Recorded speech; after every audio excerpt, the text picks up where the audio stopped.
அனைவருக்கும் வணக்கம். நம்ம இந்த வீடியோ பகுதியில டிஎன்பிஎஸ்சி குரூப் 2 மற்றும் குரூப் 2A எக்ஸாம் வந்து ஒரு 10 நாளைக்கு முன்னாடி முடிஞ்சிச்சு அப்படின்னு சொல்லிட்டு நம்ம பார்க்குறோம். ஸோ அது நடந்து முடிந்ததுலேருந்தே பார்த்தோம் அப்படின்னா பொது தமிழுக்கும் ஜென்ரல் இங்கிலீஷுக்கும் ஒரு கான்ட்ரோவர்சியான சப்ஜெக்ட் வந்து ஓடிக்கிட்டு இருக்குன்னு சொல்லிட்டு எல்லாருக்குமே தெரியும். ஆங்கில பகுதி ஈஸியாகவும் தமிழ் பகுதி வந்து கடினமாகவும், அதாவது பொது தமிழ் பகுதி கடினமாகவும் இருந்ததாக நம்ம பார்க்கிறோம். ஸோ அதனால நம்ம இந்த கட் ஆஃப்ல வந்து வேரியேஷன் வருமான்னு சொல்லிட்டு தான் நம்ம பார்க்க போறோம். ஸோ இது வந்து ஒரு பொதுவா அந்த கட் ஆஃப் வேரியேஷனை பத்தி நம்ம டீட்டெயிலா பார்க்கறதுக்கு முன்னாடி என்னென்ன பிரச்சனைகள்லாம் இருக்கு அப்படின்னு சொல்லிட்டு நம்ம பார்க்கலாம். பொதுவா ஜிகே பொறுத்த வரைக்கும் இந்த டிஎன்பிஎஸ்சியினுடைய ஜிகே பொறுத்த வரைக்கும் ஒரு மாடரேட்டான கொஸ்டின், ஈஸியாகவும் இல்லை, ஒரு 65லேருந்து 70 72 வரைக்கும் போடுறதுக்கான வாய்ப்புகள் வந்து அதிகம். ஸோ ஆவரேஜா வந்து 60 65 அந்த மாதிரி நிறைய பேர் அதிகமா இருக்காங்க அப்படின்னு பார்க்கணும். 70 போட்டிருந்தா நல்ல குட் அப்படின்னு சொல்லிட்டு பார்க்கணும். ஸோ 70 72 வந்து ரொம்ப நல்லா படிச்சிருக்கவங்க அந்த ரேஞ்சில் எடுத்திருக்கிறாங்க. மற்றபடி 60 65 அதுமாதிரி ஜிகேல வச்சுக்கலாம். இப்போ பிரச்சனையே எங்க பார்த்தோம் அப்படின்னா ஜென்ரல் தமிழ் ஜென்ரல் இங்கிலீஷ் தான். இப்போ ஜென்ரல் தமிழ் பொறுத்த வரைக்கும் நம்ம ஆவரேஜா எவ்வளவு எடுத்திருக்கிறாங்க அப்படின்னா 85லேருந்து 90 வரைக்கும் தான் எடுத்திருக்காங்க. ஆனா ஜென்ரல் இங்கிலீஷ்ல எடுத்திருக்கவங்க பாத்தீங்கன்னா அரௌண்ட் வந்து 95 ரேஞ்சுக்கு போறாங்க. 90+ தான் அதிகமா இருக்கிறாங்க அப்படின்னு சொல்லிட்டு நம்ம பார்க்கிறோம். ஸோ இதுல இருந்து நம்ம என்னென்ன ஏற்கனவே கட் ஆஃப் போது டிஸ்கஸ் பண்ணியிருப்போம். ஒரு 5 கொஸ்டின்ஸ் வந்து கண்டிப்பா வேரி ஆகுது அப்படின்னு. ஆனா நம்ம பொறுத்த வரைக்கும் நிறைய பேர் குரூப் 4லேருந்து குரூப் 2 கம்பேர் பண்ணும்போது 15லேருந்து 20 கொஸ்டின் பொதுவாகவே எல்லாருக்குமே குறைஞ்சு போயிருக்கு அப்படின்னு சொல்லிட்டு நம்ம பார்க்குறோம். ஸோ இங்க அதையும் இல்லாம இங்கிலீஷ்லயும் வந்து பார்த்தோம் அப்படின்னா ஈஸியா இருந்தது. அதனால தமிழ்ல வந்து கடினமா இருந்தது தான் இப்போ வந்து ஒரு பிரச்சனை. ஸோ அவங்க இங்கிலீஷ் மாணவர்கள்லாம் ஈஸியா வந்து குரூப் 2க்கு போகும்போது, மெயின்ஸ்க்கு போகும்போது தமிழ் வழி படித்த மாணவர்களுக்கு வந்து அது ஒரு பெரிய விஷயமா இருக்கும். ஸோ நிறைய பேர் வந்து இங்கிலீஷ் எடுத்திருந்தாங்கன்னா, ஒரு நல்ல மார்க் எடுத்திருந்தாங்கன்னா அவங்க வாய்ப்புகள் அதிகமா போகுது. ஸோ இது வந்து எப்படி காலங்காலமா வந்து நம்ம டிஎன்பிசில என்ன நடக்குது அப்படின்னா, பொதுவா தமிழ் வழி மாணவர்கள் நிறைய புறக்கணிக்கப்படுகிறார்கள் என்பது ஒரு விஷயம் இருந்துகிட்டே இருக்கு. எப்படி அப்படின்னா ஒரு டிஸ்கிரிப்டிவ் டைப் நம்ம வந்து ரிட்டன் எக்ஸாம்ல எழுதுறோம் அப்படின்னா ஆங்கிலத்தில் எழுதுபவர்களுக்கு மார்க் வந்து அதிகமா கொடுக்குறாங்க. தமிழ் வழி எழுதுபவர்களுக்கு வந்து மார்க் கம்மி.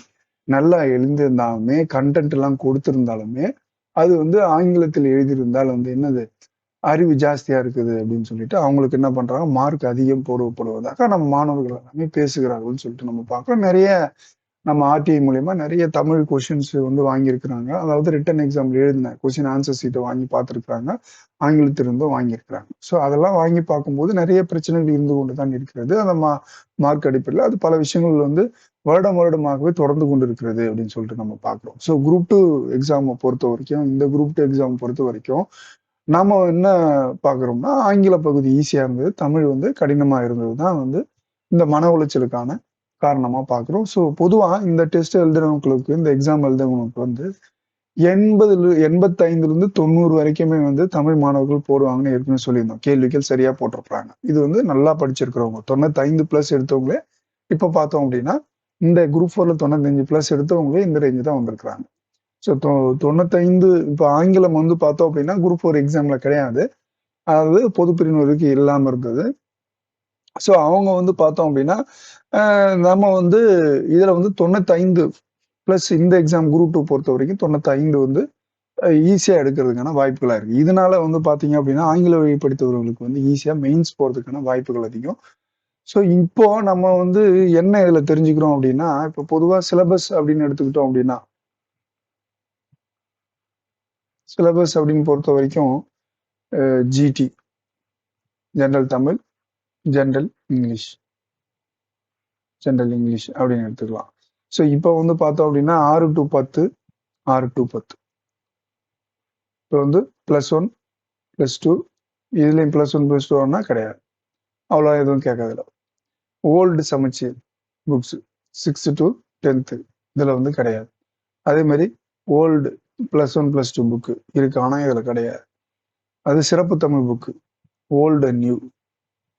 சிறப்பு தமிழ்ல வந்து பார்த்தோம் அப்படின்னா நியூ புக்லயும் சமச்சீர் புக் இதுல இருக்குன்னா இருக்கு, எல்லாமே ஒரு +1 +2 படிக்கும். இதுல வந்து கிடையாது.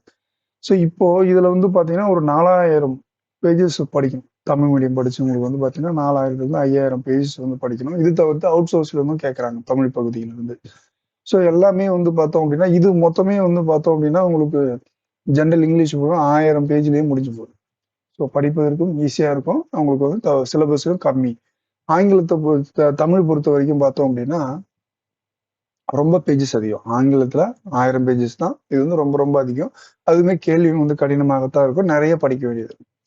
இப்போ வந்து ஈஸியா இருந்தது அப்படின்னா எப்படி சொல்றாங்கன்னா, 6ல இருந்து 10 வரைக்கும் கேட்கலாம். அதே மாதிரி ஜென்ரல் தமிழையும் கேட்டிருந்தாங்கன்னா, இந்த பிரச்சனைகள் இருந்திருக்காது. இவங்க வந்து ஓல்டு தமிழ், சிறப்பு தமிழ், நியூ அது வந்து போறாங்க. இது வந்து போறது வந்து தவறா அப்படின்னா தப்புலாம் கிடையாது. அது எப்படி வேணாலும் கேட்கலாம் டிஎன்பிசிக்கு. நம்ம வந்து சிலபஸ் குடுத்துருவாங்க. அது எப்படி வேணாலும் கேட்கலாம். ஆனா, அதே முறை பின்பற்றி வந்து ஆங்கிலத்துக்கு கேட்படுத்தப்படுகிறதா? அதுதான் இப்ப பொதுவா கேட்கக்கூடிய கேள்வி. அதே மாரி இதையே வந்து டஃப்பா கேட்டிருந்தாங்க அப்படின்னா, இப்ப வந்து இந்த மாணவர்கள் வந்து இவ்வளவு பிரச்சனைக்கு வந்து வந்திருக்காங்க. இந்த டிஎன்பிஎஸ்சி குரூப் 2 பொறுத்தவரைக்கும் இவ்வளவு பிரச்சனைகள் வந்திருக்காது. ஸோ பழைய புக்லாம் கேட்கறாங்க. ஸோ வந்து ஆங்கிலத்துல புது புக்ல கேட்கறாங்க. ஸோ இது வந்து ஒரு பிரச்சனையா ஓடிட்டு இருக்கு. ஸோ இப்போ வந்து குறைஞ்சபட்சம் இந்த குரூப் 2 ஆங்கிலத்த பொறுத்தவரைக்கும் 1 மாதங்கள் இல்ல 2 மாதங்கள்லயே அந்த சிலபஸ வந்து படிச்சு முடிப்பதற்கான வாய்ப்புகள் அதிகமா இருக்கிறது. ஆனா நம்ம ஜெனரல் தமிழ பொறுத்தவரைக்கும் 4லிருந்து 6 மாதங்கள் ஆகும். அதுவே ரொம்ப சின்சியரா படிச்சா தான் படிக்க முடியும். அவ்வளோ ஈஸியாலாம் கடந்து போக முடியாது.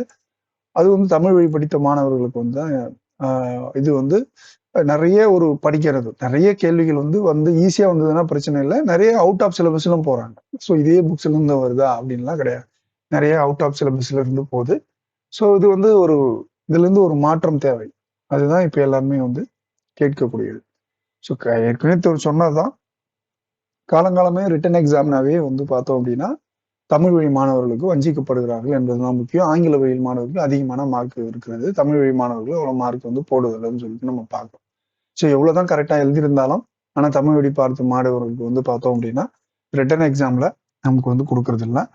இப்போ நம்ம இந்த குரூப் 2 எக்ஸாம்லயும் பார்த்தோம் அப்படின்னா, அப்ஜெக்டிவ் டைப்லன்னும்போது வந்து ஈஸியா கண்டுபிடிச்சிடலாங்க. அதான் வந்து பார்த்தோம் அப்படின்னா, நமக்கு வந்து பிரச்சனைகள் இருக்கு.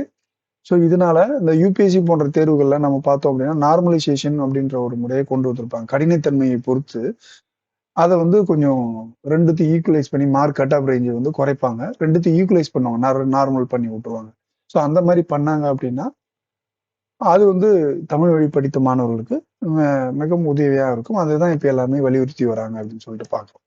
ஸோ இதெல்லாம் போய்க்கிட்டு இருக்கு. ஸோ இப்ப கட் ஆஃப் பத்தி பார்க்கும்போது, நம்ம பொதுவா நம்ம டிஸ்கிரிப்டிவ் டைப்ல எழுதுறவங்களுக்கு வந்து 155 பிளஸ் எடுத்திருக்காங்க அப்படின்னா, அவங்களுக்கு வந்து வாய்ப்புகள் இருக்கு அப்படின்னு சொல்லிட்டு நம்ம பார்க்கிறோம். இது வந்து தமிழ் மீடியம் படிச்சிருந்தா இன்னும் கொஞ்சம் குறையலாம். 150 அப்படி வரலாம். ஆங்கிலத்து மீடியம் இங்கிலீஷ்ல இருக்கிறவங்க 155 ஜென்ரலா அப்படின்னு சொல்லிட்டு நம்ம பார்க்கிறோம். இது எந்த விதமா ஏற்கனவே வந்து கட் ஆஃப் ரேஞ்ச் தான். அது வந்து ஆங்கிலத்தில, இங்கிலீஷ்ல ஏற்கனவே சொல்லியிருக்கோம். இதனால வந்து ஆங்கிலம் வழி கட் ஆஃப் வந்து குறையாது. பட் வந்து ஆங்கிலம் வழி படித்த மாணவர்களுக்கு வந்து அதிகமான வாய்ப்பா இருக்கும்னு சொல்லிட்டு நம்ம பார்க்கிறோம். அவ்வளவுதான். ஏன்னா அவங்க வந்து ஆங்கிலத்தில படிச்சிருக்காங்க அப்படின்னா, ஆங்கிலம் அவங்க வந்து 8வது யூனிட் 8ல இருக்கிற கேள்விகள்லாம் கொஞ்சம் கடினத்தன்மையாக இருக்கும். தமிழ்ல வந்து நெறைய 15 கேள்விகள் கேட்டிருக்காங்க. அதுல கொஞ்சம் கடினமா இருக்கும். ஸோ அவ்வளோ அதுலயும் அதெல்லாம் பேலன்ஸ் பண்ணி தான் நம்ம இந்த கட் ஆஃப்லாம் ப்ரெடிக்ட் பண்ணியிருக்கோம். ஸோ அது ஒரு இது விஷயம் இருக்கு. ஸோ இப்போ நம்ம பார்த்தோம்னா, பொதுவா 145 அப்படி இருக்காங்கன்னா, அவங்களுக்கு கண்டிப்பா 2A வர்றதுக்கான வாய்ப்புகள் அதிகம். குரூப் 2A வாய்ப்புகள் அதிகம். ஆங்கிலமா இருந்தாலும் சரி, தமிழ் படித்திருந்தாலும் சரி, 145 பிளஸ் இருக்கும் கண்டிப்பா படிக்கலாம்.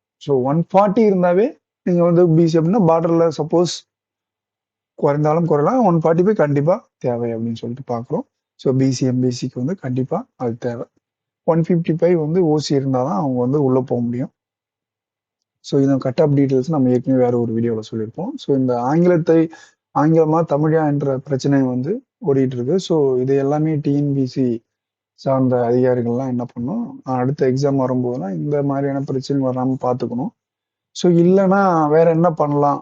இந்த குரூப் 2 பொறுத்தவரைக்கும் இந்த மாரி பிரச்சனைகளுக்கு தீர்வு காண்பது எவ்வாறு அப்படின்னு பார்த்தோம் அப்படின்னா, பொதுவா அந்த தமிழ்ல வந்து இப்போ வந்து எல்லாமே கேட்கறது வந்து என்னன்னா, இந்த ஆங்கிலம், தமிழ் வந்து ஒரு எலிஜிபிலிட்டி டெஸ்ட்டா வச்சுட்டு நம்ம வந்து ஜிகே 200 கொஸ்டின் கூட வச்சிடலாம். ஜிகே வந்து 200 கொஸ்டின் வச்சு, அதுலருந்து வந்து கட் ஆஃப் வந்து பிரெடிக்ட் பண்ணாலும், இந்த மாரி தமிழ் பிரச்சனைகள் வந்து இருக்கிறதற்கான வாய்ப்புகள் வந்து கம்மி. அந்த மாரி முறையிலும் தீர்க்கப்படலாம். ஆனா ஜெனரல் தமிழும், ஜெனரல் இங்கிலீஷும் வந்து பார்த்தோம் அப்படின்னா, ஒரு எலிஜிபிலிட்டியா வச்சுட்டு, இந்த மாரி வச்சாங்கனாலும் பிரச்சனைகள் வருவதற்கான வாய்ப்புகள் வந்து குறைவு. ஸோ டிஎன்பிசி வந்து பார்த்தோம் அப்படின்னா இந்த பிரச்சனைகள் தலையிட்டு விரைவில் வந்து சுமூகமாக தீர்வு காணணும் அப்படின்னு சொல்லிட்டு நம்ம கேட்டுக்கிறோம். மேற்கொண்டு பார்த்தோம் அப்படின்னா நம்ம சேனல்ல குரூப் 2ஏக்கான டெஸ்ட் சீரிஸ் வந்து ஆரம்பிச்சிருக்குங்க. இது வந்து பார்த்தோம் அப்படின்னா ஒரு 4 மாசத்திற்கான ஒரு டெஸ்ட் சீரிஸ் வந்து போட்டிருக்கிறோம். இது வந்து பார்த்தோம் அப்படின்னா என்னுடைய ஃபீஸ் வந்து ரூ. 3500. ஸோ 22/9/2024 இந்த டெஸ்ட் பேட்ச் வந்து ஆரம்பிக்கிறோம்.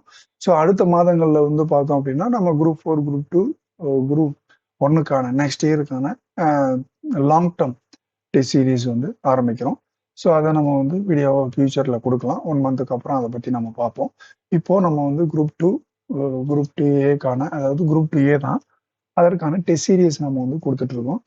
ஸோ நீங்க வந்து அட்டன் பண்ணணுன்றவங்க நம்ம இன்ஸ்டியூட் நம்பரை வந்து கான்டாக்ட் பண்ணுங்க. 8148926077 நம்பரை வந்து கான்டாக்ட் பண்ணுங்க. நம்ம வந்து ஃபுல் டீட்டெயில்ஸ் வந்து கொடுக்குறோம். உங்க வந்து இப்போ இந்த சிலபஸ் வேணுன்றவங்க ஏற்கனவே வீடியோ நம்ம போட்டிருக்கிறோம். அந்த அதாவது டெஸ்ட் ஷெட்யூல்ஸ் ஆன சிலபஸ் அதை நீங்க வந்து டவுன்லோட் பண்ணிக்கலாம். நம்ம இன்னொரு வீடியோவில் நம்ம பார்க்கலாம். நன்றி, வணக்கம்.